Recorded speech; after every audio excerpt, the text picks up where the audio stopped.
I just want to know again the from that history that you've defined, what are the differences between the quality of founders in your book? I've asked the same question with Christian Blanquera, Mhm. but the reason why I keep asking you there, he's talking at a point of startup creator, Mhm. founder, Mhm. right? And I want to understand the quality of startups and the quality of founders that we were having from your point of view.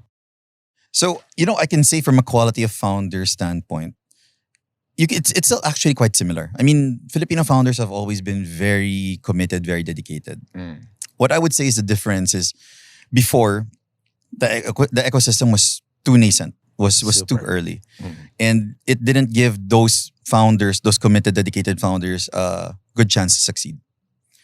And now, I think we're getting there. We're not there yet, but we're getting there. And I like to say to people that the last 2 to 3 years have been what I call personally the golden age for Philippine startups. Why is that? So for the first time, we have multiple startups that have broken not only the Series A ceiling, but the Series B ceiling. And So some of them are even C now. yes, yes. There's some D. I just can't talk about it. So it's in a private session. Yeah.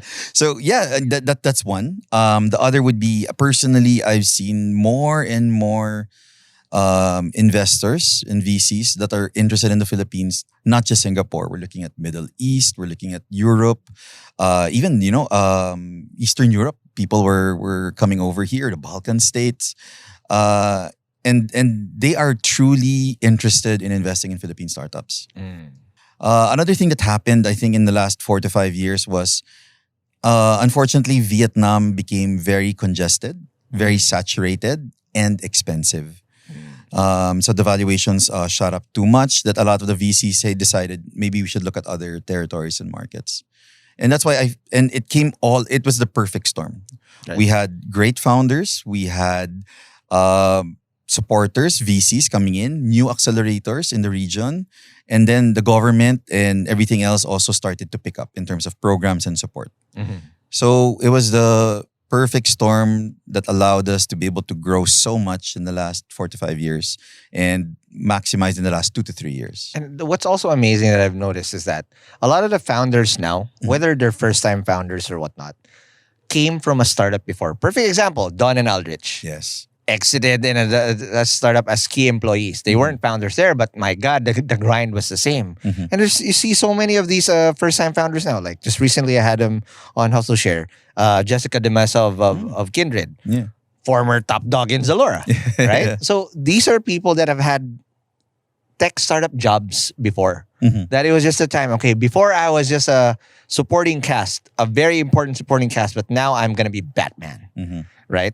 And I want to now understand before we talk about the jump, because again, that's going to be the main thing here, bro. I want to understand from your point of view, right? You've been in the investor game, so I always appreciate it when you hook me up with, "Hey, bro, pitch this to me." Always great, right? If he has access to the back channel, okay, where the investors talk and people source it out through him, right? They always legitimately, and you're also part of Maine through Brain Sparks. What's the difference between investing before? You said it was very nascent, the first wave of splash of money, and then there was a dry time.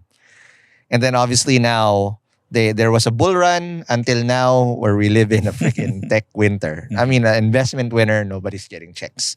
Walk me through that process and the type of investors that were coming here to look at money. Yeah. So before 2020, before the pandemic, Yeah. I think people were coming in here, but they were just trying to get their feet wet. They basically wanted to see what was happening, maybe some pay to play checks about just to see how will it respond, how will the market respond, how will the startups respond. Yeah. But in 2021, as soon as the country opened up, there was more investors flying in on a per week basis. It was crazy. It's crazy. Over the last 5 years, in 1 week, more investors in 1 week than in the last 5 years. It's crazy. And now they're serious, meaning I think they really recognize the Philippines as a major market to invest in. And again, as you said, the pandemic also helped accelerate kasi and grow really good founders. Diba? I mean, it cleaned up the noise, to a certain extent. And that's why I think that the quality of the startups themselves were already improving pandemic and post-pandemic. Correct. And was recognized by the investment community. Yeah, and just the fact that you've made it out of pandemic, where most businesses did not, right? Just shows that there are gritty ass founders out here that can see opportunity amidst chaos, right? So now, okay, the $1 million question here today. Okay, you went from startup coach where you've been so used to giving advice, and you still are, by the way. She's always going to be startup coach Artie till he dies. Okay. But what's the difference, bro, between advising startups and now being a co-founder? What's that dynamic like? Yeah, no, it's really interesting. No, so just to give you context, this is the first time that my first startup didn't leave early stage, and for me, NextPay is the most mature startup I've been I've been supporting. So, you know how I know you're already in the grind? how? There was an event, forgot what the conference this was, a few months ago in SMX. You were so busy, I'm not sure if I got to say hi to you. I had a booth, but I saw you freaking doing person to person with Aldrich. I'm like, oh man, he's doing the startup grind, right? Because most of the time, we will just hover along, go from booth to booth, say hi, hello. But you were deep in the trenches. Selling. Like, man, this is a different life. I want to talk to you about it. So, what's that like now? Yeah, it's different. So as advisor, you have the advantage of having multiple points of view. Yeah. I learn from one founder, I give to another founder so that they don't make the same mistakes. And it's so easy to take that information and knowledge and pass it on. But now that I'm a founder, to actually take that advice and do it is... It's hard as fuck, man.